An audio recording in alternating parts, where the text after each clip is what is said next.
Hello everyone, welcome back to another tutorial. Today we'll be covering easing styles and when and how to use them. So for today I've made two different punch animations. They both have the same movement, but the easing styles that are being used are different. I want to show you the power of easing and how dramatically it can impact your animations. So here's the first punch, and here's the second punch.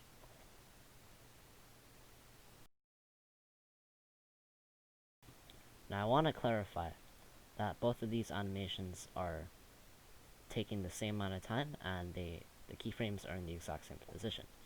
But the magic behind this is the easing frames. As you can see here, our keyframes are blue. They have no arrow and they're just simplified, and whenever you make a keyframe, it's the default blue. Now if we want to customize a keyframe, all we need to do is click on it and press the 7 on our number pad. We can also select a group of keyframes and press 7 on them to edit them all together. Now on this graph, this is how it takes to move from one keyframe to another keyframe. As you can see here, it's a straight line. It's very linear. If you want to change it up and say, I don't know, make it move a little bit faster in the beginning and a little bit slower at the end, then you would just need to change the keyframe. So let's take a look at this. This would make it move faster here but slower at the end. Let's see how much this impacts the animation compared to this.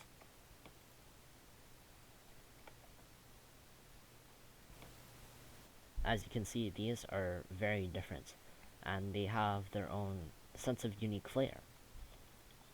Now take that small example and try and apply it to the entire animation, and that's what I have done here.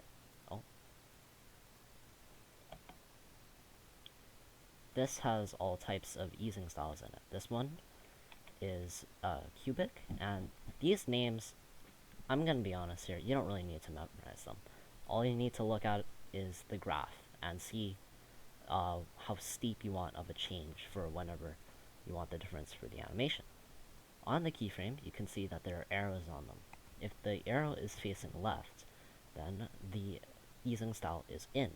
If the arrow is facing right, the easing style is out. In is basically, it moves slower and gives a little bit more of a spike at the end. So as you can see, for a more drastic example, it barely moves at the beginning and then it spikes up in movement. Out is the complete opposite, and in out has the same but including both parts of in and out in is the same but including out and then in. Now just because you're using easing styles, that doesn't automatically make the animation better. Sometimes you need to mess with the timing, sometimes you need to just change things in general, and sometimes you just need a drink of water because they're dehydrated.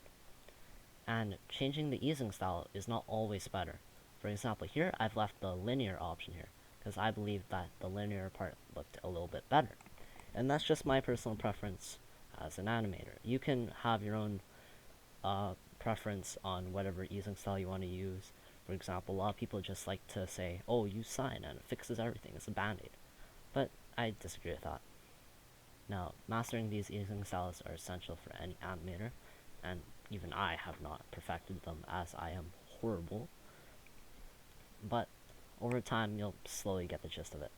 If this is too hard for you, then you can just continue animating without the easing styles, but always know that this option is still here. And if you ever feel like trying it out a little bit, then go for it, because there's nothing to lose. You always gain experience by trying. Now the reason why I used Moon was because the Roblox animation editor does not have easing styles. Now you might be saying that, oh, there's like 5 of them, but they're not good. They're really bad. For example, look at this walk that we made before.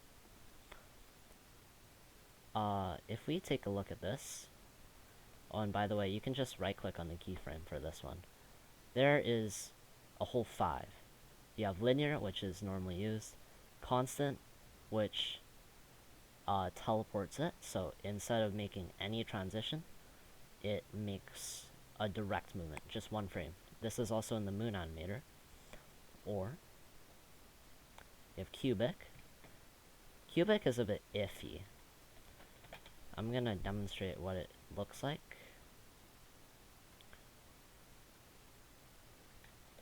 It does a bit of a swing in, like, movement, and I'm not really too sure what this is, but sometimes it's handy. I'm not gonna deny that. I've used Cubic for, like, 2 animations, because I don't really use this. Elastic is like an elastic band. It bounces from up, it goes back from this keyframe to this keyframe a little bit before it eventually ends up there, and it just looks wrong.